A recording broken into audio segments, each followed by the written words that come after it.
Today's episode of Hustle and Motivate is presented by the Underdog newsletter, a short, bite-sized rundown of the best underdog stories in sports, hand-picked and delivered to your inbox every Tuesday. Each week, we dig into the deepest corners of the sports universe to bring you the stories that don't always grab the national headlines. Articles, videos, and podcast interviews with the long shots, role players, and underdogs beating the odds. To sign up, just go to jokermag.com/newsletter. That's jokermag.com/newsletter.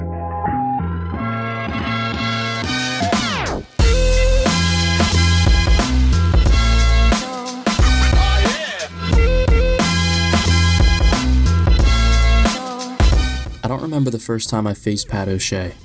All I remember is that he was a dominant right-hander out of the back end of the bullpen for Haverford College, a school that produced multiple major leaguers in the 4 years I spent competing at the collegiate level. A few years after graduation, we linked up on Twitter. I found out that not only did Pat land a career in baseball, but he's already working in a prestigious position as an Advance Scouting Analyst for the Los Angeles Dodgers. In our conversation, Pat talks about his progression as a pitcher, his career record against me on the mound, how he started working in baseball, and his experience with the Dodgers, including a fascinating story about a hole he found in Mike Trout's swing and how his plan of attack actually panned out. So without further ado, here is Pat O'Shea. So I want to start with kind of what you were like growing up and how your love for baseball developed.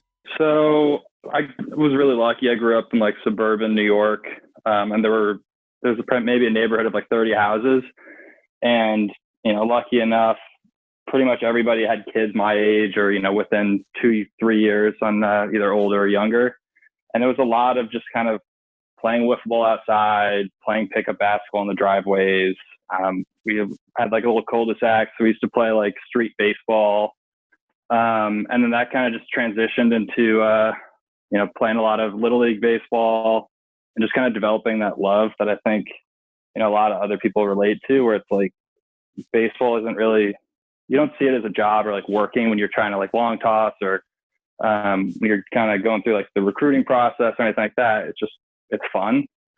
And I think I owe it a lot. I owe a lot to kind of my neighbors growing up and just kind of playing baseball in the yard and, watching a lot of Yankees broadcasts growing up with my dad, Jim Cott, Michael Kay, and Ken Singleton, kind of just learning the game that way, listening to them talk about it and just kind of developing a deeper understanding for it and then applying it to, my own little league career. And then, obviously into middle school, high school, and then eventually into college.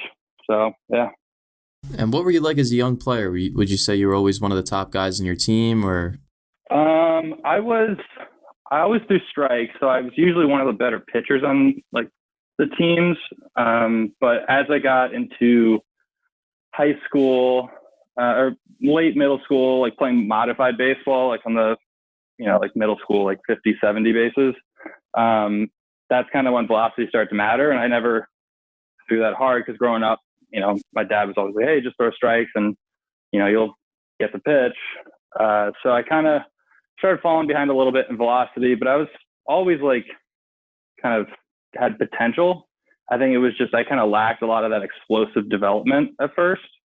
And then eventually getting into high school, that's kind of when I made the switch to kind of just being a pitcher only after doing a little bit of shortstop in little league and then moving to first base in middle school, just because I was tall and doofy.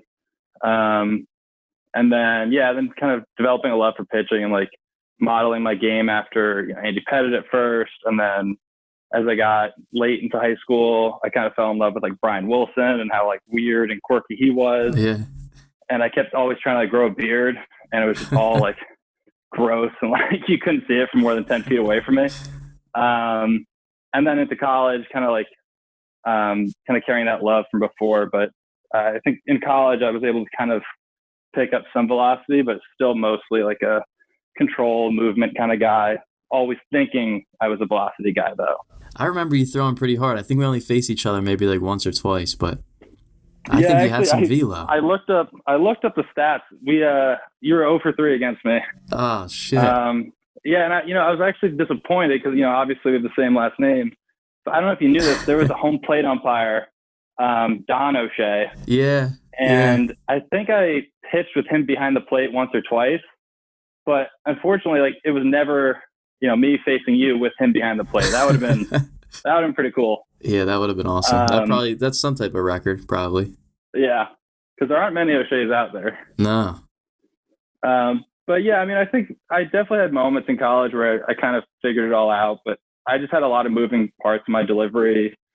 And, I worked with our pitching coach at Haverford, Nat Ballenberg, like a lot.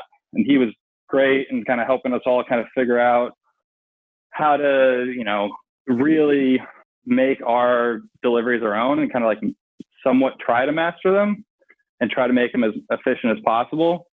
So I think there were times where it all kind of clicked, and then there were times where it didn't click, and it was just kind of never really getting it to click for like more than a couple weeks at a time before having to kind of go back to the drawing board. Yeah, and I want to kind of backtrack a little bit, like how you mentioned you became a PO in high school, and you really you were concerned a little bit about your velocity. When did pitching in college become a real possibility for you? So I would say maybe sophomore year of high school, I made the varsity team partly because I had like a weird transfer from a public school into a private school, and there were all these different transfer rules. And it didn't apply to me. Like they were not recruiting me to go play baseball at Fordham Prep. It was just kind of like got screwed by some of the league rules, but it ended up helping out because I got to play with Andrew Velasquez, who is now with the Orioles, I believe. But he got drafted that year from the D-backs, or by the D-backs, and I got to kind of like pick a lot of the older guys' brains and just kind of like see like the work they were putting in. And I got to pitch a little bit. Again, I was like very control oriented and maybe throwing like mid 70s at that point. But then that summer I started doing all those like head first showcases and everything, and kind of realized like, hey, I got to pick this up. Like I was maybe 235 at that point. Like I was kind of big, wasn't a lot of good weight, kind of slow moving. So the summer after my sophomore year of high school, I kind of got whipped into shape and started actually like focusing on my diet a little bit, like not eating a ton of ice cream and donuts and all that other crap. And dropped maybe 15, 20 pounds in 6 months. And trained a lot better. And then maybe junior year, that was when it was like, okay, like I could probably play D3. I was throwing like low 80s, like 80, 81. And then I remember after my junior year, going back to all those showcases, all the D3 coaches were a lot more interested because I was throwing strikes, I was commanding 3 to 4 pitches, and the velo had kind of jumped up a little bit. Plus, like 6'4", 6'5", and at that point I had a better body type. So it was, I think it helped that I had a very projectable build. But yeah, it was a lot of just kind of high school, kind of the roller coaster of like, oh, I think I'll be good enough. And then you kind of like relax a little bit. And it's like, you have to kind of whip yourself back into shape a little bit. But yeah, I think that junior summer, I was like, okay, I could probably do this. And so you ended up at a great program with Haverford. Obviously you were a part of you guys won the Centennial in 2016? Yeah, in my sophomore season. Okay, yeah. And then, you mentioned like talking, like really working a lot with your pitching coach and stuff like that. What would you say are some of the biggest lessons you learned from being a college pitcher in a great program in a competitive conference? I guess just like could be lessons about baseball or just life in general. Well, that was great. So was Coach Beccaria, our head coach there. And I think it was just kind of seeing that, obviously Division III, you don't have scouts coming to every single game, but we had Tommy Burgeons there. My freshman year, he got drafted, and he was kind of like, all conference 3 out of his 4 years. So seeing how he worked at his craft, like, on the field or at practices, it was like, okay, in order to like perfect your craft or come as, close to perfecting it as you possibly can, like here's one model. And then you have had guys that were, pre-med or doing econ courses that wanted to like go into like, finance like after college. So you got to see kind of everybody working at their craft and then bringing all those kind of different personalities together. And just kind of like, I don't know, learning how to kind of like be a part of a team more like 24/7 as opposed to high school where it's like, you get out there after school, you go to practice for an hour and a half, and then you go home, you do your homework, and watch TV, go to bed. At Haverford, and I'm sure you can relate to it, being at McDaniel, but like it was, go and do like maybe a morning workout, see the guys at breakfast, maybe have a class or two with a couple of guys, and then maybe see somebody in the gym later as you're getting ready for practice, see them at the field. And we all basically all of us lived together in the baseball house right on campus. So there's a lot of just kind of building that camaraderie and kind of just learning how to be there for other people and how to count on other people to be there for you, both personally and, academically or baseball wise. So there's a lot of just kind of like finding yourself. And I know it may seem kind of cheesy, but it's like you're kind of at that point kind of becoming, whatever person you're becoming and kind of finding yourself. And I think that combination of academics and athletics really did a lot for me and kind of, helped me get to where I am today. I could totally relate to that. You're with those guys like pretty much 24/7, like you said. Oh yeah.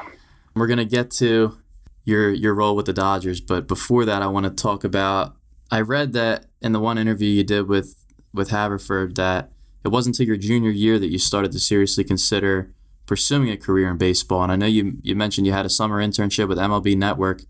How did things kind of come together? So it was like I remember it was the beginning of my junior year. I was talking to one of my teammates just kind of in passing. He was writing for the college newspaper. And at that point I just declared English major. And, I was like, well, I should probably do some sports writing because that was kind of the first thing that kind of popped in my head about, okay, I'm playing baseball. I enjoy writing. I want to kind of stay around the game after I graduate. So I got into writing for the college newspaper and did articles on the college soccer teams, basketball teams, did an interview with Tommy Burgeons when he came back to campus that winter. And, I just kind of somewhat lucked into the fact that I was able to swing an MLB Network internship. I like pestered the head of the research department, Elliot Cobb, pestered him for like 2 or 3 months, like having phone calls with him, emailing back and forth, and eventually landed this internship in their research department, which was like responsible for, every broadcast they have, people feeding them information through their ear, like the on-air talent. So it's like 1 or 2 research guys for each show, and, they're combing Baseball Reference, Fangraphs, Savant, like all the different like publicly sourced, Elias Sports Bureau, all the different kind of public information stuff and compiling it for the on-air talent. And it was a blast. Like I had so much fun. I got to be really closely involved with all the research department. And even like, I befriended Carlos Pena. Awesome. And I met up with him like a year later and he kind of remembered me. At least he made it seem like he remembered me. But it was really cool to kind of see that side of the game and be like, oh, I could maybe stay involved with baseball this way. But as that summer kind of, rolled on, I was there for 8 weeks. By like week 6 or 7, kind of started thinking like, this is awesome. And I'm really happy I'm doing this, but it's still like I'm watching baseball on TV, and I know it's like a weird way to put it, but at the end of the day, like I'm still watching games, kind of reporting on the games and giving the information to the on-air talent. And it didn't have that kind of competitive feel that, you kind of get from being on the field or, playing in a game or kind of doing anything involved with like the actual game itself. So I got back to campus and I was kind of thinking like, okay, like maybe, I really enjoyed myself, but maybe I kind of want to tap into some of Haverford's resources with like our alums that work in front offices around Major League Baseball. So I went to our head coach and kind of, talked to him, got some advice from him, and started reaching out to some of our alums, trying to find a way to kind of get into the game. Initially, I thought I wanted to do player development, which is more the minor league side, kind of like helping guys, like putting them on different plans, throwing programs, strength programs, stuff like that.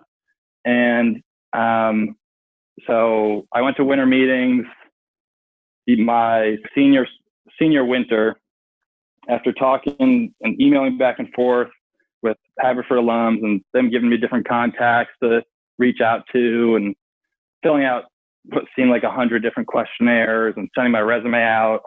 And it ended up kind of with a video internship with the Tampa Bay Rays that, was maybe an hour north of where I grew up.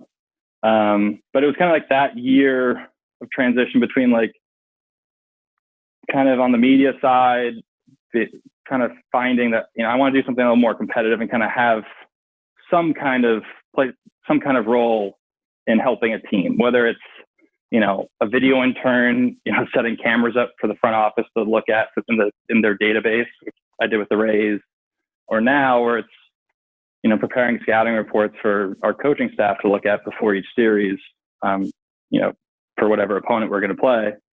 And, it doesn't always make it down to the field, but when there is something where we run on a guy that I read a report on saying he has kind of a weak throwing arm, like it's that small little satisfaction that kind of comes with it. It's like, okay, I contributed today. It's kind of like you may not get into the game. When I was a player, you may not get into the game, but you were a great cheerleader on the bench that day. Or you helped somebody warm up, just doing like the little things that like you kind of experience on like a D3 team. And that's kind of carried over the last couple of years, which has been a lot of fun. And going to the Rays internship, was it considered an internship? Yeah, it was started after I graduated in 2018, and it was like with their short season 8 team that summer. So it was from early June to end of August, early September. And you mentioned in that other interview that they had you doing a lot more than just setting up cameras. Like what other kind of stuff did they have you do? Well, it was really nice. I got to, times there were pitchers that needed to long toss, so I could hop in and long toss with guys. I set cameras up. So there were like 6 different cameras set up around the stadium, but they're all set up basically where fans could kind of reach out and grab them or move them or just mess with them. So it was a lot of like, I made signs to put on the cameras. I had to cover them with Ziploc bags if I saw like rain in the forecast. So it's kind of like a weatherman, video intern type, running out and like finding places in center field to prop the camera up and just trying to like make sure every angle was kind of covered so that when, the Rays front office went in, they're looking at, either one of our guys or a guy that's thinking about trading for, they can kind of analyze a swing. They can analyze a pitcher's arm action. They can kind of look at those different things to just have all the information at their fingertips. But, it was a lot of kind of grunt work, but it was also, it was a blast. Like I got to interact with all their minor league guys. A lot of them had just gotten drafted. So most of us were the same age. I still kind of stay in touch with some of them now. But then, doing the minor league lifestyle and kind of riding the buses kind of puts into perspective, like, by the time a guy gets to the big leagues, like, okay, he's kind of gone through the ringer. He's really worked for where he's gotten, and just kind of like having that perspective and kind of seeing somebody like working that hard, it helps kind of, with my own perspective, I guess. But yeah, it was a lot of just kind of helping out the coaches with whatever they needed. And it was a lot of fun. And how did that role kind of prepare you to make this jump? It seems like a big jump from there to an advanced scouting analyst with the Dodgers. Yeah. So, the benefit of how the Rays do their video internship is I didn't have to enter any of the TrackMan data. So during games, I kind of was getting high-speed video of our own pitchers. And then I kind of was just like compiling my own scouting reports and kind of trying my hand at scouting guys on the other team. And then as we kind of moved toward the playoffs, because the guys on the team were awesome. Like we were first or second place all throughout the summer. And, I kind of started thinking like, well, we don't have scouting reports for a short season. Like we just kind of like, roll it all out there and just the players play.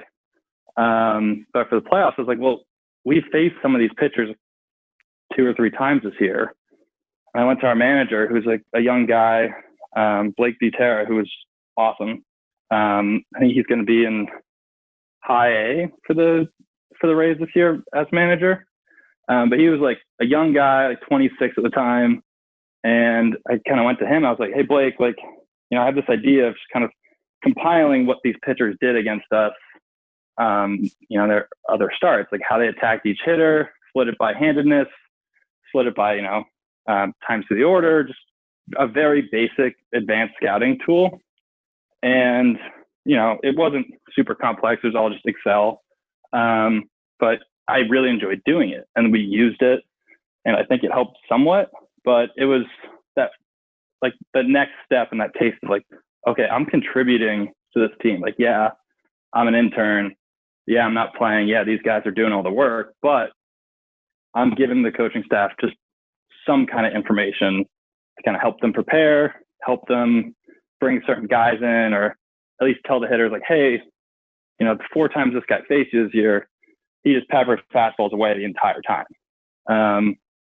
And I had a lot of fun doing that. And then there was another fall of a lot of questionnaires, a lot of emails going out to guys. And, at that point, it was like, okay, I want to do something in the advanced scouting realm, which was tough to find on a lot of the job sites, because most of it's like baseball ops intern, stuff like that. It doesn't necessarily specify like you're going to be doing advanced scouting, because a lot of teams want their guys to be very well-rounded. They want them to do a little bit of that, work a little bit on the draft, do some amateur scouting, and more so kind of be like, what you consider an intern to be, kind of like assisting other guys with their projects and kind of taking things on for their own. But I ended up getting kind of lucky with the Dodgers. They had new hitting coaches come in after I'd gotten the job, and I was supposed to be doing these kind of smaller reports based on the pitcher's repertoire, and like, kind of similar to what I did with the Rays, like, in an ad hoc way, like, okay, how does this pitcher attack hitters? And the Dodgers were going to have me doing that. Then the hitting coaches wanted to kind of automate that process. So then the Dodgers gave me like basically all the control in the advanced book process, which is like anything you could think of in terms of what you want to know about an opposing team before you play them is in that book, and it's distributed to all the coaches. It's, what guys on other teams steal bases, what guys bunt, what guys have weaker throwing arms, like, do they not cut balls off in the gap? Like, just every little thing you could think of is in there. And, right off the bat, I got to dive into that. And that was like the next step from that, helping the team, kind of contributing in any way I can. So that's been a blast for the last year and a half. And I'm just amazed, even just like hearing at a glance of what, like the things that you do with the Dodgers, like, and how much information is behind all this, and how much data that you have to analyze. Can you tell me the Mike Trout story? You mentioned something about how you thought you found a hole in his swing last season. Yeah. So I don't know if I'm allowed to get into like the exact where the hole was or anything, but we were playing them in like the second week of June last year. And, after the advanced book goes out, I spend the next like 2 days leading up to the series kind of looking at, what hitters have done in the last 30 days, what their pitchers have done in the last 30 days. Like, are there any recent trends? Like, kind of combing articles. Like, is the guy throwing a different pitch now? Like, stuff like that. So I was looking at Trout because, like, yeah, he's Mike Trout. Like, you really don't want to have to pitch to him. But I came up with this idea looking at like the heat maps and looking at like how he changed his batting stance from like 2018 to 2019 slightly. I went to my like supervisor in baseball ops. I was like, hey, like, I think we might be able to get him out here. And he was like, all right, we'll type it up and like, we'll see what we can do. And so I did, and I spent like a day doing it. And sure enough, like, we're attacking him, in the way that I kind of recommended, and it's like working. And right before the game started too, he looks at me as we're watching on TV, and my boss, and he goes, hey, so we're going to do what you want to do. So I hope it works. And kind of like winks at me. And I'm like, oh, shit. Yeah, I hope it works too. But it was working, and the Trout seemed frustrated.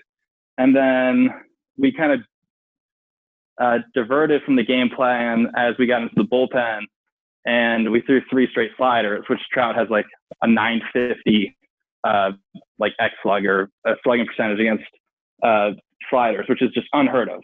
Like, the dude just mashes any kind of spin. And he hit it into the rock formation out in center field at Angel Stadium. And then they're giving me shit for it. And I was like, well, guys, like, we kind of diverted from the game plan. And then they're like, okay, fine. Like, you were kind of right on this. And then 3 weeks later, we're getting ready to play them again. And my boss, Ethan, comes up to me. He's like, hey, is that Trout thing still there? And I, looked at it and I was like, yep, no, he closed it up. Like, I don't know what we're going to do to get Trout out now. So it's like little things like that where you find a potential weakness in a hitter, but it comes down to like how well we're going to execute the game plan. If it kind of is in our pitcher's repertoire to execute the game plan. So it's like this whole kind of cat and mouse game where it's like, okay, well, maybe, Trout, best hitter in baseball, best player in baseball, maybe he struggles in like this location, but it also comes down to like our guys have to execute, and then kind of looking back and be like, okay, like, is the guy that's getting him out there throwing like 98 or is he throwing 92? Like, did that pitcher, like, looking at it more just like a location or looking at a pitch type, but like maybe it's a high spin fastball, or maybe it's like a curveball that's got like, a 3000 RPM curveball. Like, there's so many different details that go into like the more narrow game plans that it is easy to kind of go down like a rabbit hole and kind of get lost. So sometimes you do have to kind of take a step back and be like, hey, pull somebody aside, be like, hey, can I just like walk you through this and see if this makes sense? So I think that's kind of where like my English major kind of helps me out, like just kind of with the communication skills. I don't have a background in stats or computer coding, but you can kind of like learn those as you go. But just like when it comes down to delivering a game plan, like how well you're going to communicate that game plan to the people that, need to know it in order to execute it.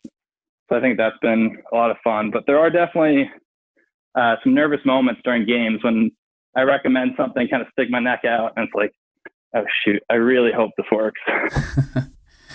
But you talked earlier about like having perspective, like putting things into perspective. And if you just think about that story, you're a few years out of college, you put together a game plan to get the best player in the world out, and it's working. Like that's pretty cool. Yeah, I mean, it's been a lot of fun. And it is kind of crazy how it's happened pretty quick, going from having like a 9 ERA my senior year at Haverford to like, then I'm interning from a minor league or for the Rays and their minor league affiliate. And then, now it's, a year ago, last week, it was opening day at Dodger Stadium. I'm sitting there like, oh shit, this is actually happening. Like, I'm really doing this. So it's been a lot of fun to kind of, take the last week or two to kind of step back a little bit. Like, the workload's obviously a little lighter, and kind of think like, okay, like yeah, it sucks. There's no baseball, but kind of taking stock and where I'm at now, and obviously like building that excitement for when baseball does come back, like kind of reinvigorates you. Like, okay, like let's do this. Like, chasing a ring. Like, yeah, again, like I'm not on the field, but whatever I can do to like help the front office, help the coaches, help the players get the job done in the field. It's like that's kind of that sweet spot. Yeah, and I liked what you said earlier about you knew you wanted something competitive. You wanted to be more of a part of the team and competing. And I think that's a big problem with guys that graduate or guys that, after their 4 years as a student athlete, like they're looking for something competitive to do. How important do you think that is, like to find another thing to put that energy into? And like, what are some pieces of advice you have for guys that are ending their baseball careers, especially now, like with this whole thing? Yeah, I mean, I think it kind of ties into the whole, you find something you love and you never work a day in your life. Like, yeah, like you can love something, but you also want to be the best. You have to be like, have that drive to want to be the best at it, or at least be better than the next guy. Or, if you get passed over for a project, like, hey, like I wanted to do that project, like, and have that confidence, like I would have done a really good job on that project. So I think it's finding things that excite you, like whether it's, doing advanced scouting for the Dodgers or, consulting or really anything, like just having that thing. Like right now, like I'm not really working, like I'm doing some kind of work to kill time, but I just started a throwing program again, just cause like, why not? I have this goal of throwing 90 before opening day. And it's like, yeah, it doesn't mean anything. Like it's not going to help me do anything with my job, but I want to have some kind of competitive thing. So I think, you see a lot of guys right out of college, like they want to play pickup basketball or just do something on the side. So even if it's, they have a job that's a lot of grunt work as an entry-level job, like they still have something where they're competing or doing anything to just kind of keep that competitive drive going. But yeah, like I said, I think it kind of ties into like finding the thing you love.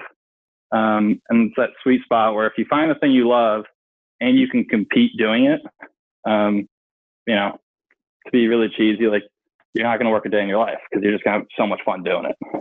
That's awesome advice.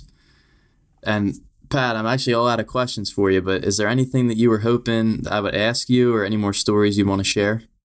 I think we covered it all, but I mean, hopefully baseball can come back, and, I think it's a lot of fun seeing what you're doing, kind of like, taking the, a different branch from, what I'm doing, where it's like, you're finding something you love and you're competing and you're kind of, allowing people to tell their stories. And it's been a lot of fun to watch. So, hopefully after all this is said and done, like maybe we can meet up and, either play some catch, or if you want to come to a Dodger game or something, we can, hopefully all just come together and have a lot of fun doing it. But, appreciate you having me on, and let's do it again soon sometime. I appreciate that, dude. And before we wrap it up, do you want to tell our listeners anywhere they can go to follow you or support anything you got going on? Yeah, I guess I'm just the real Pat O'Shea on all social media, but I don't know if it's super entertaining to follow me on any of it.